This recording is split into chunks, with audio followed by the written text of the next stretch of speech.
Setiap kami yang menghadiri, biar kuasa Tuhan turun bersama-sama, hadir di tengah-tengah kami. Biarlah kemuliaan Tuhan boleh bersama kami, kemuliaan Tuhan boleh menyatakan kehendak Tuhan di tengah kami. Dan biarlah setiap kami terus ada dalam hadirat Tuhan. Penghormatan kepada Tuhan yang ada di tengah kami. Kami beri penghormatan, kami mengakui Engkau ada di tengah kami. Karena itu kami menghormati Engkau Tuhan. Dengan penghormatan ini kami belajar kebenaran firman Tuhan. Memberkati setiap kami, baik hamba-Mu yang berbagi kebenaran firman Tuhan maupun setiap kami yang mendengar kebenaran firman Tuhan. Tumbuhkan iman kami, tumbuhkan pengetahuan kami, tumbuhkan rema-rema sepanjang kami belajar kebenaran firman Tuhan. Dan kami berdoa Bapa di surga, segala yang terjadi ini hanya untuk satu nama, yaitu nama Tuhan kami, Tuhan Yesus Kristus. Kami sambut kebenaran firman Tuhan pada pagi hari ini di dalam nama Tuhan Yesus Kristus. Haleluya. Amin. Salam. Salam.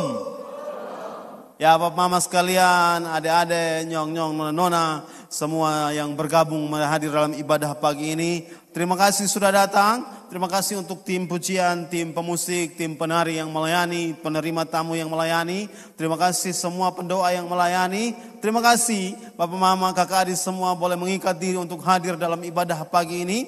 Kita akan mendasari kebenaran firman Tuhan pada hari Minggu pertama di bulan Mei tahun 2023. Kita bersyukur kita sudah diizinkan Tuhan sampai dengan hari ini. Hari Minggu pertama bulan Mei tahun 2023. Terima kasih Bapak Mama mengikat diri. Dan kita percaya bahwa yang terjadi dalam kehidupan kita selama bulan-bulan yang telah berlalu, hari-hari yang telah berlalu, itu bukan karena kekuatan kita, tapi karena kuasa Tuhan bersama-sama dengan kita. Bukan kuat, bukan gagah, tapi karena Tuhan bersama kita. Bapak Mama sekalian, firman Tuhan yang pada pagi hari ini saya memberi judul fokus pada masalah melawan fokus pada Kristus. Dalam dasar kebenaran firman Tuhan, saya ambil dalam kitab Matius pasal 14 ayat 22 sampai ayat yang ke-33. Saya telah sediakan di slide. Saya akan membacakan kepada bagi kita sekalian. Yesus berjalan di atas air. Matius pasal 14 ayat 22 sampai dengan ayat yang ke-33. Demikian firman Tuhan. Sesudah itu Yesus segera memerintahkan murid-muridnya naik ke perahu dan mendahuluinya ke seberang. Sementara itu ia menyuruh orang banyak pulang. Dan setelah orang banyak itu disuruhnya pulang, Yesus naik ke atas bukit untuk berdoa seorang diri. Ketika hari sudah malam, ia sendirian di situ. Perahu murid-muridnya sudah beberapa mil jauhnya dari pantai dan diombang-ambingkan gelombang karena angin sakal. Ayat 25. Kira-kira jam 3 malam datanglah Yesus kepada mereka berjalan di atas air. Ketika murid-muridnya melihat ia berjalan di atas air, mereka berseru, "Itu hantu!" Lalu berteriak-teriaklah karena ketakutan. Tetapi Yesus berkata kepada mereka, tenanglah, aku ini, jangan takut. Ayat selanjutnya di ayat yang ke-28. Lalu Petrus berseru dan menjawab dia, "Tuhan, apabila engkau itu, suruhlah aku datang kepadamu berjalan di atas air." Kata Yesus, "Datanglah." Maka Petrus turun dari perahu dan berjalan di atas air mendapatkan Yesus. Tetapi ketika dirasanya tiupan angin, takutlah ia dan mulai tenggelam. Lalu berteriak, "Tuhan, tolong aku." Ayat 31 sampai 33. Segera Yesus mengulurkan tangannya, memegang dia dan berkata, "Hai orang yang kurang percaya, mengapa engkau bimbang?" Lalu mereka naik ke perahu dan angin pun redahlah. Dan orang-orang yang ada di perahu menyembah dia, katanya, "Sesungguhnya engkau anak Allah." Bapak Mama sekalian, Bapak Mama pasti dan adik-adik dan orang-orang muda pasti sudah pernah sering mendengar kebenaran firman Tuhan ini, membaca, bahkan mungkin dalam kesempatan-kesempatan kita berbagi kebenaran firman Tuhan ini. Saya ingat saya pernah menyampaikan kebenaran firman Tuhan ini pada saat kami melayani di SMA Negeri Niki-Niki. Saya dengan Pak Martin, dengan tim dari STPB ada 2. Saya tidak tahu waktu itu Malek masih sekolah.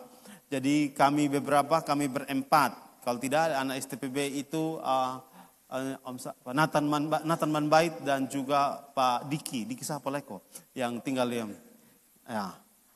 Kami berempat pergi ke sana melayani di SMA Negeri Niki-Niki dan saya menyiapkan firman Tuhan yang lain, tapi saya merasa Tuhan menyampaikan kepada saya untuk mengubahnya dan kita baca firman Tuhan ini. Setelah kita beribadah bersama dengan teman-teman SMA dan guru-guru di sana, lalu Tuhan mengizinkan kami tidak bisa pulang karena otomati. Ya toh Bu? Betul lah, otomati. Ya, otomati jadi kita tidak bisa start, mati di tempat dan saya parkirnya itu menurun begini lalu menghadap ke rumah kepala sekolah. Jadi kalau kita dorong kembali pokoknya butuh tenaga banyak orang. Otomatis jadi kami tidak bisa bikin apa-apa. Saya akhirnya menemukan bahwa ketika saya mengkhotbahkan bagian firman Tuhan menghadapi masalah, Tuhan izinkan kami hadapi masalah.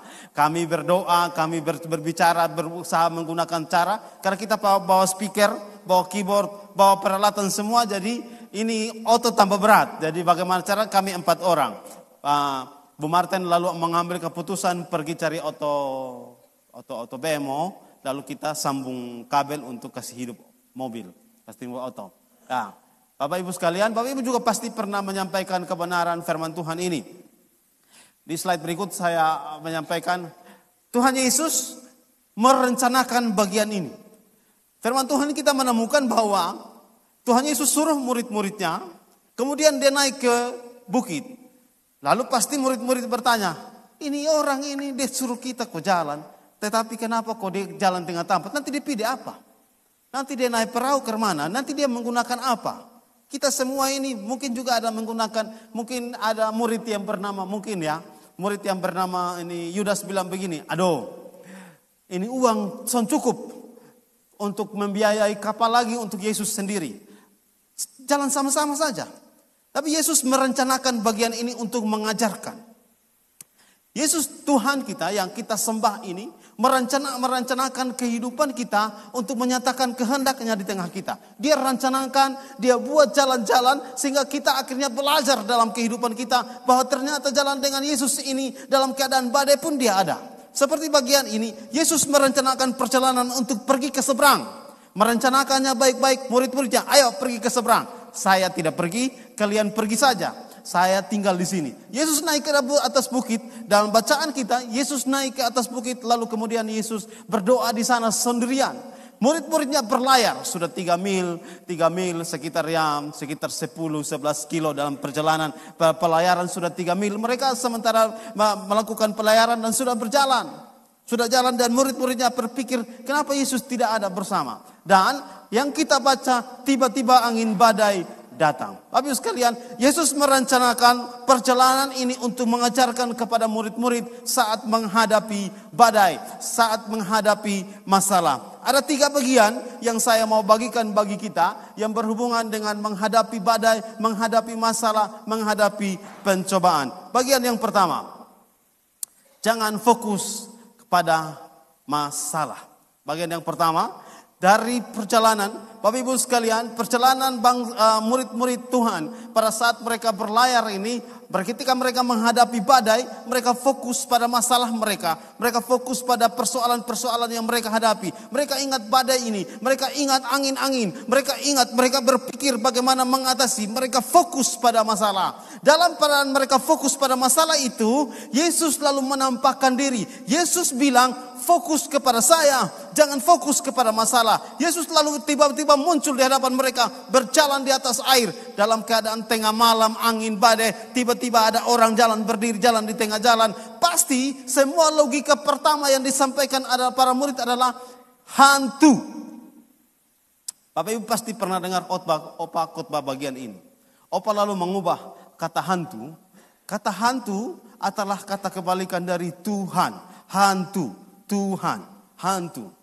Bapak Ibu sekalian, kadang-kadang dalam badai kehidupan kita, dalam masalah yang kita hadapi, kita salah fokus. Karena itu ketika kita menghadapi masalah, kita fokus kepada hal lain. Kadang-kadang kita fokus pada hal yang disebut dengan tidak mengenal Tuhan. kemarin kita ibadah dalam doa sepakat di sini, hamba Tuhan yang melayani menyampaikan kadang-kadang kita ambil keputusan untuk mendengar pendapat orang lain yang tidak takut Tuhan. Kadang-kadang pada saat kita hadapi masalah, kita tidak fokus kepada Tuhan, kita fokus kepada masalah kita. Bagian yang pertama yang saya mau sampaikan tentang menghadapi masalah, menghadapi badai dalam hidup. Bagian yang pertama adalah berhubungan dengan jangan fokus pada masalah, fokuslah kepada Tuhan. Bapak Ibu sekalian, di slide berikut saya menyampaikan bagian ini. Tuhan Yesus sengaja mengajarkan agar kita jangan fokus kepada masalah kita. Karena fokus pada masalah kita bukan solusi, bukan jalan yang terbaik. Alkitab dalam kitab 1 Korintus pasal 10 ayat yang ke-13 berkata, pencobaan-pencobaan yang kamu alami ialah pencobaan biasa yang tidak melebihi kekuatan manusia. Sebab Allah setia, karena itu Ia tidak akan membiarkan kamu dicobai melampaui kekuatanmu. Badai dalam kehidupan setiap pribadi, setiap keluarga itu berbeda. Badai dalam kehidupan orang percaya itu berbeda. Ada yang badainya menurut pandangan saya tidak terlalu besar, tapi bagi orang yang menghadapinya itu terlalu besar. Ada yang Bapak Ibu sekalian kita merasa bahwa yang kita alami ini terlalu besar. Ada yang kita rasanya terlalu luar biasa sehingga sulit kita lakukan. Mungkin kehidupan ekonomi, mungkin kehidupan tentang sakit dalam tubuh, mungkin kehidupan yang berhubungan dengan pekerjaan, mungkin kehidupan dalam pelayanan, mungkin kehidupan kita merasa bahwa sementara bertemu dengan badai yang sulit sekali kita tangani. Kadang-kadang Bapak Ibu sekalian kita menaruh fokus masalah itu melebihi Tuhan kita, sehingga kita akhirnya membuat Tuhan yang bersama-sama dengan kita di kehidupan kita ini sebagai Tuhan yang tidak berkuasa. Karena kita fokus pada masalah kita. Alkitab dalam pertama Korintus pasal 10 ayat 13 ini menyampaikan tentang bagian ini. Pencobaan yang kamu alami, masalah-masalah yang kamu alami adalah masalah biasa. Masalah yang tidak melebihi kekuatan. Karena Tuhan berjanji, Tuhan bersama-sama. Tapi kalau kita baca dalam kitab Matius pasal 28, Yesus berkata, aku menyertai engkau sampai kesudahan alam. Sampai alam ini selesai, Allah tetap bersama-sama dengan kita. Yesus pernah bersama dengan murid-murid dalam perjalanan bersama-sama dengan murid. Yesus juga pernah membuat mujizat atas masalah-masalah yang dihadapi oleh orang-orang percaya pada zaman Yesus melayani. Orang lumpuh berjalan, orang buta melihat, orang mati dan dibangkitkan. Dan Alkitab menyebut di dalam kitab Ibrani bahwa kuasa yang bersama-sama dengan Yesus itu dahulu pada zaman Yesus masih hidup. Ini hari sampai dengan besok sampai dengan seterusnya adalah kuasa yang sama. Karena itu ketika kita menghadapi pencobaan, kita menghadapi masalah dalam kehidupan kita, maka ingat bahwa itu hanya hal biasa. Itu hanya tanda-tanda Anda bertumbuh menjadi orang benar.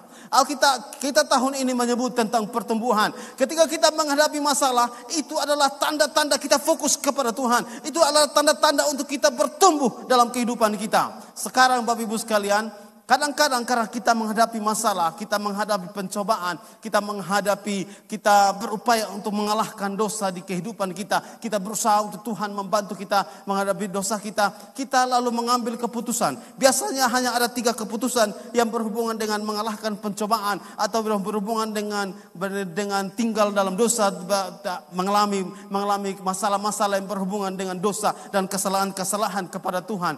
Bapak Ibu sekalian, biasanya kita punya tiga cara. Cara pertama, mundur.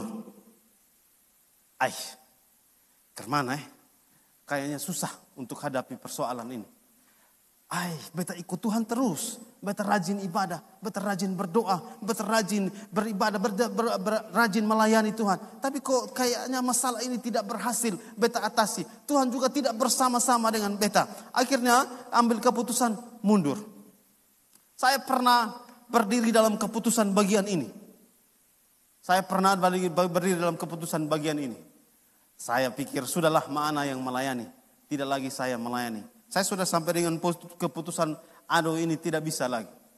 Oma bicara dengan saya, Opa bicara dengan saya, Paul juga bicara dengan saya. Saya sudah sampai dalam keputusan seperti bagian ini.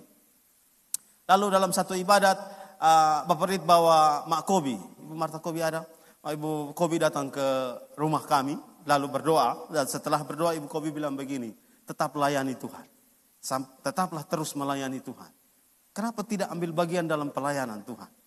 Hari itu saya ambil langkah-langkah pertama, langkah-langkah terusnya untuk melayani Tuhan.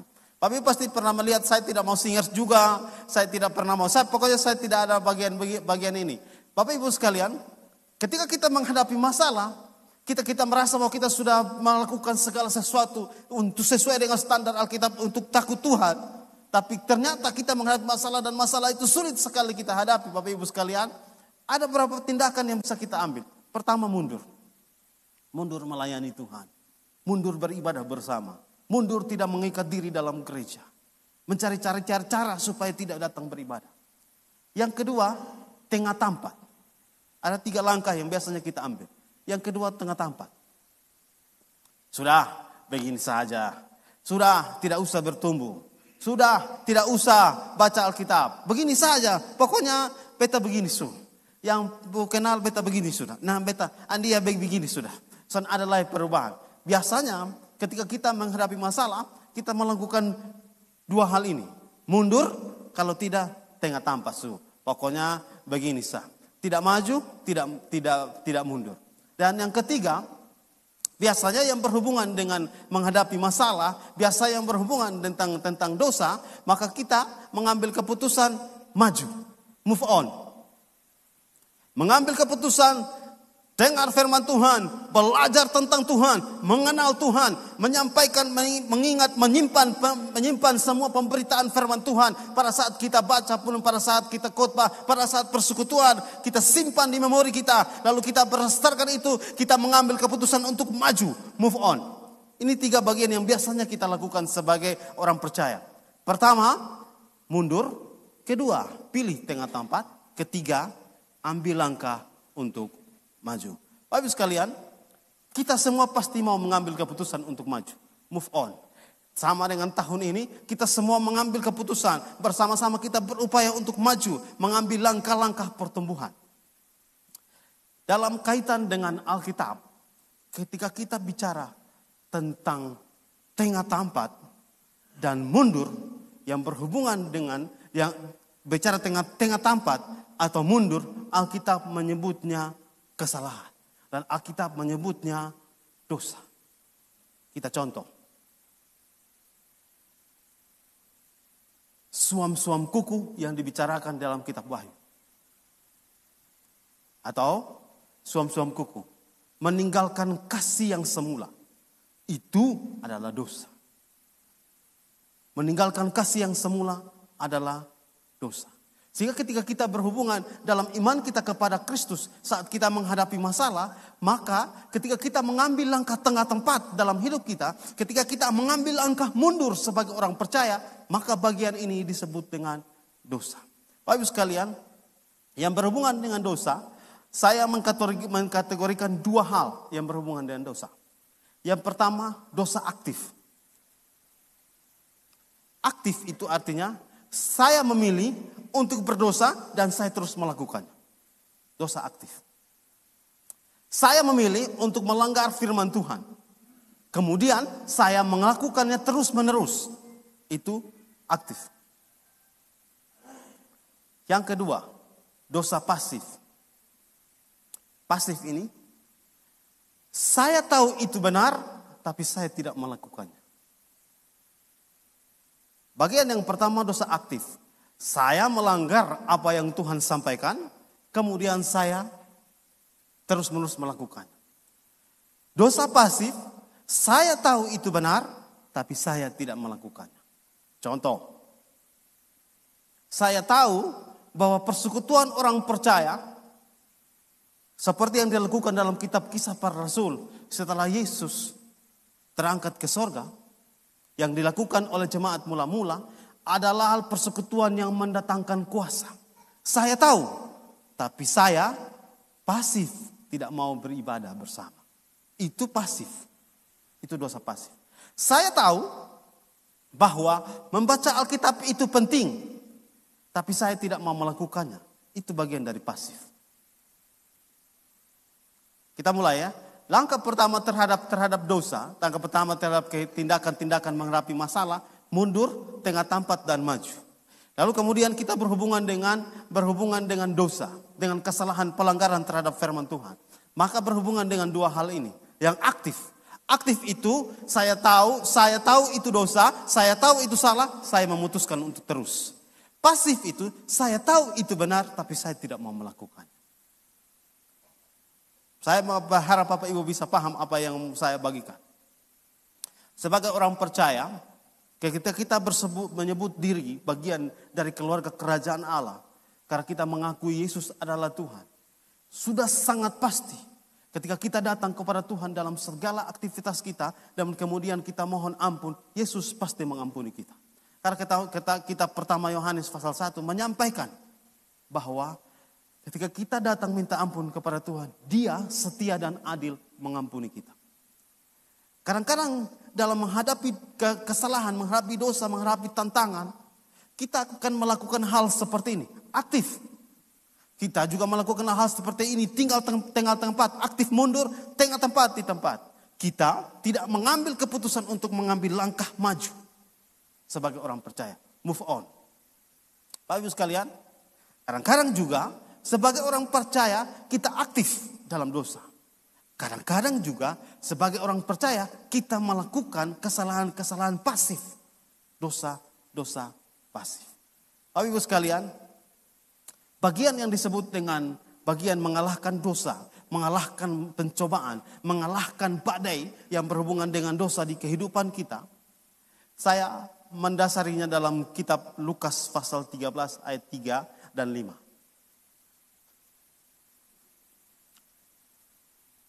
Lukas pasal 13 ayat 3. Tidak, kataku kepadamu, tetapi jikalau engkau tidak bertobat, kamu semua akan binasa dengan cara demikian. Kata bertobat dalam bahasa Yunani yang dicatat oleh Lukas, dia menyebutnya metanoete. Sekarang kita lanjut. Lukas pasal 13 ayat yang kelima. Tidak, kataku kepadamu, tetapi jika kamu tidak bertobat, kamu akan binasa atas cara demikian. Kata yang dipakai metanoesete. Bapak Ibu sekalian, nanti kita akan belajar bagian ini. Teman-teman pemuda akan membaca kitab ini. Lukas pasal 13 ayat 1 sampai dengan 1 perikop bagian ini. Ini nanti akan menjadi bagian dari teman-teman pemuda. Kita akan diskusikan bagian ini dalam komsel kita. Lukas pasal 13 ayat 3. Yesus menyebut tentang bertobat. Lukas mencatatnya dalam bahasa Yunani. Bagian ini dia menggunakan kata metanoete. Kemudian pasal 13 ayat yang kelima. Yesus menyebut tentang bertobat. Lukas mencatatnya berhubungan dengan metanoesate. Dan kata dasar dari dua kata metanoete dan metanoesate ini menggunakan kata metanoia. Kita mulai Bapak Ibu sekalian. Saya mau mengajak Bapak Ibu untuk bisa memahami bagian ini. Saya juga belajar memahami bagian ini. Metanoete, pertobatan yang terjadi secara terus menerus. Yesus berkata, jika tidak, kataku kepadamu, tetapi jika kamu tidak bertobat secara terus menerus, kamu semua akan binasa dengan cara demikian. Kemudian pasal ayat yang kelima, Yesus berkata, tidak, kataku kepadamu, tetapi jika kamu tidak bertobat, metanoesete, tapi kamu tidak bertobat, kata metanoesete ini menyampaikan bagian begini, pernah bertobat, kemudian terus menerus bertobat. Kalau metanoete, bertobat terus menerus, Yesus menggunakan bagian ini dan menyampaikan. Kemudian ketika menyampaikan metanoesete, Yesus bilang begini, pernah bertobat, terus menerus bertobat, dan seterusnya bertobat. Metanoete. Metanoesete. Bapak Ibu sekalian, bagian ini begini. Ada orang percaya, dia menyebutnya dirinya bertobat, tapi dia hanya bertobat pada waktu zaman itu. Ketika dia datang berseru, Yesus saya menyerahkan diri kepadamu, saya bertobat. Setelah itu, dia tidak bertobat, dia hanya bertobat pada hari dia menyerahkan diri kepada Yesus. Pada hari perjumpaan dia dengan Yesus. Pada hari dia merasa bertobat, Yesus datang menyentuh hidupnya. Rohnya disentuh oleh Yesus. Jiwanya disentuh oleh Yesus. Kemudian pikiran-pikirannya disentuh oleh Yesus dan dia bertobat. Tapi dia berhenti hari itu. Besoknya dia tidak bertobat. 2 hari selanjutnya dia tidak bertobat. Selanjutnya tidak bertobat. Minggu-minggu selanjutnya tidak bertobat. Tapi dia bercerita, saya pernah bertobat. Meta no esete. Pernah bertobat. Terus ada dalam pertobatan. Terus-menerus bertobat. Meta no ete. Bertobat. Terus-menerus bertobat. Kata yang dipakai adalah metanoia. Metanoia adalah pertobatan dimulai dari pikiran, berubah. Kemudian dari pikiran itu menentukan perubahan-perubahan, langkah-langkah berubah. Metanoia, perubahan, pertobatan, perubahan yang dimulai oleh pikiran. Alkitab menyebut bagian ini. Iman timbul dari pendengaran akan kebenaran firman Tuhan. Bagian yang berhubungan dengan metanoia, metanoete dan metanoesete berhubungan dengan mendengar kebenaran firman Tuhan. Berhubungan dengan iman yang timbul.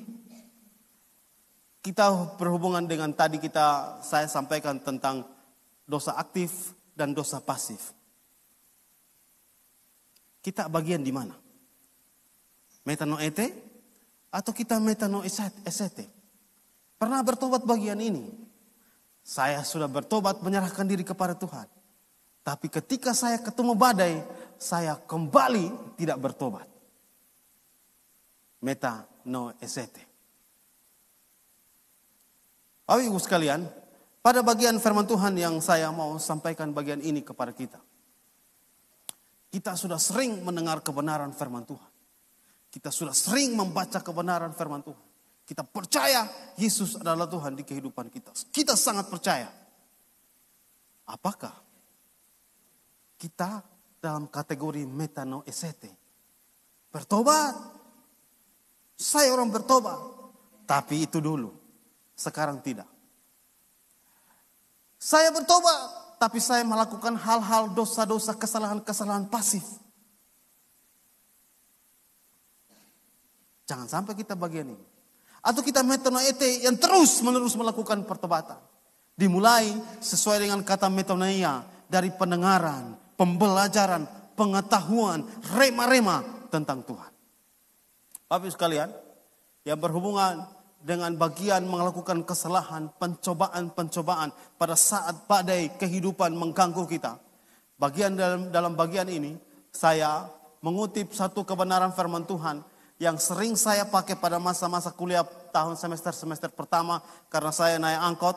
Oma menyediakan saya waktu itu hanya naik angkot karena kami belum punya banyak uang, opa dan oma belum punya banyak uang sehingga tidak menyediakan motor bagi saya kira-kira tahun 92, 93 sampai maka saya naik angkot dari Oipura ke Molava. Jadi kampus Undana yang lama itu saya jalan kaki dari kampus lama lalu jalan kaki ke Oipura. Kemudian dari Oipura saya naik angkot. Pergi ke kampus juga begitu, saya naik angkot, turun di Oipura, jalan kaki sampai ke kampus lama di Naikoten. Nah, pada saat saya naik bemo, saya pakai ayat ini, saya tulis karena di dalam bemo itu kita kan harus antri tunggu sampai penumpang penuh baru pulang sampai pergi ke Molava. Jadi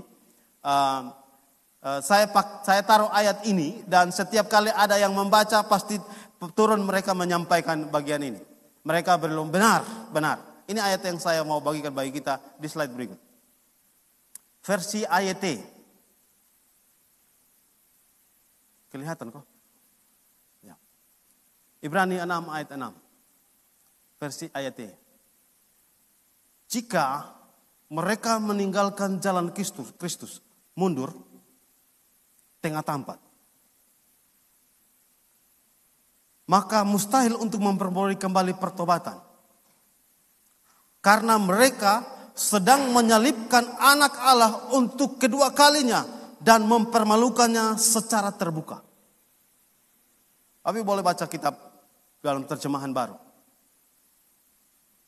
Saya mengulangi bagian ini. Jika kita tahu bahwa itu salah, aktif dan pasif. Jika kita tahu, maka kita menyelipkan Yesus lagi kedua kali dan mempermalukan dia secara terbuka di muka umum. Alkitab menyebutnya mempermalukan dia di muka umum. Bapak Ibu sekalian, saya mengulangi ini. Jika kita memilih tinggal tetap dalam kesalahan-kesalahan kita, jika kita memilih untuk mundur, tidak secara aktif ikut Tuhan, maka Ibrani pasal 6 ayat yang ke-6 berkata, kita menyelipkan Yesus untuk kedua kalinya. Siapa yang menyelipkan Yesus untuk kedua kalinya? Orang-orang yang mengaku bertobat tapi tidak bertobat selanjutnya. Orang-orang yang mengaku percaya kepada Yesus tapi tidak hidup tinggal dalam pertobatan. Siapa yang menyalibkan Yesus kali kedua? Orang-orang yang terus datang kepada Tuhan tapi terus melakukan hal-hal yang tidak berkenan kepada Tuhan. Siapa itu? Bapak Ibu sekalian, waktu pemuda kami menyanyi lagu ini. Siapa yang menyanyi orang Ambon namanya Kor Tetelepta waktu menyanyi fokus group sebagai pemuda. Tuhan Yesus, jangan menangis lagi. Karena saya bertobat. Terus menerus bertobat. Bapak sekalian, mungkin kita akan menjadi pribadi yang terus menyelipkan Yesus dan terus mengizinkan tubuhnya dicambuk karena kesalahan-kesalahan kita. Mungkin kita adalah orang yang mengizinkan Tuhan Yesus disalibkan lagi karena kita melakukan dosa dengan tangan kita, dengan pikiran kita, dengan kaki kita. Dengan pikiran-pikiran kita melakukannya. Mungkin kita melakukannya menyalibkan Yesus kedua kali. Tapi boleh membayangkan bagaimana Yesus disiksa, bagaimana Yesus disalibkan. Kalau kita melakukan lagi kesalahan, memilih aktif untuk melakukan kesalahan, memilih secara pasif untuk melakukan kesalahan, maka kita bisa saja menyalibkan Yesus kita kali kedua. Bagian ini saya mau menyampaikan kepada Bapak Mama sekalian. Kita masih dalam masa anugerah. Saya, Bapak Mama sekalian, Jemaat Mawar Saron yang menyaksikan dan mendengarkan firman Tuhan pagi ini. Kita masih dalam masa anugerah. Masih ada sempat untuk kita terus datang kepada Tuhan, minta ampun kepada Dia. Masih ada sempat. Tuhan masih memberi kita napas, Tuhan masih memberi kita kekuatan, Tuhan masih mengizinkan kita melakukan aktivitas-aktivitas, masih ada sempat. Dan hari Minggu ini, dalam ibadah pertama di minggu pertama di bulan Mei tahun 2023 ini, saya menyampaikan, mari datang kepada Tuhan. Mari mengakui di hadapan Dia.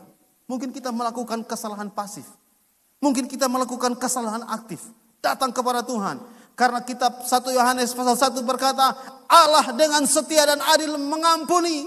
Bahkan Allah dengan setia dan adil melupakan. Membuang sampai ke tubir-tubir laut. Membuang sampai ke ujung-ujung bumi. Dia melupakan, dia melepaskan. Dia tidak mengingat lagi kesalahan.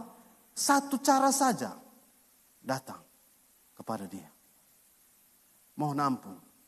Tuhan, perjamuan kali ini saya melakukan dosa aktif. Bantu saya melewati ini. Mengalahkan dosa ini. Saya mau fokus kepada Tuhan. Saya tidak mau melihat bagian lain. Saya melihat Tuhan. Tuhan. Saya melakukan dosa pasif, kesalahan pasif. Ampuni saya.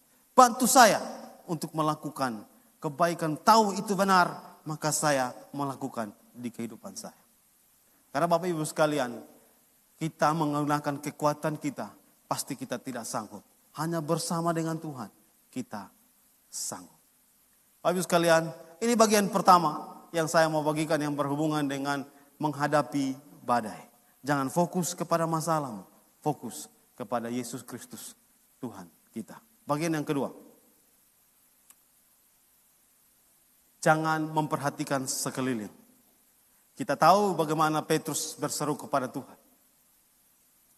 Petrus berseru, lalu dia mengambil langkah iman berjalan. Dia memperhatikan sekeliling, angin badai datang. Wow, beta jalan di atas air. Wow, langkah berikutnya dia tenggelam. Jangan Perhatikan sekeliling. Fokus kepada Yesus. Fokus kepada Tuhan. Petrus berjalan karena memperhatikan sekeliling. Kondisi. Bagian ini saya menyebut tentang kondisi. Kondisinya saya tidak bisa kuliah. Karena orang tua tidak mampu. Fokus kepada Tuhan. Pasti Tuhan buat. Kondisinya saya tidak bisa melakukan bagian ini. Memimpin ini, melakukan ini. Fokus kepada Tuhan. Karena Tuhan mampu. Biasanya dalam kehidupan orang percaya, ketika kita mengambil keputusan fokus kepada Tuhan, Tuhan akan menyediakan penolong-penolong yang sudah lebih dulu melalui badai itu dan bersama-sama melewati badai. Biasanya. Karena itu, fokuslah kepada Tuhan. Jangan perhatikan sekeliling. Bapak Ibu sekalian, di slide berikut saya menyampaikan bagian ini.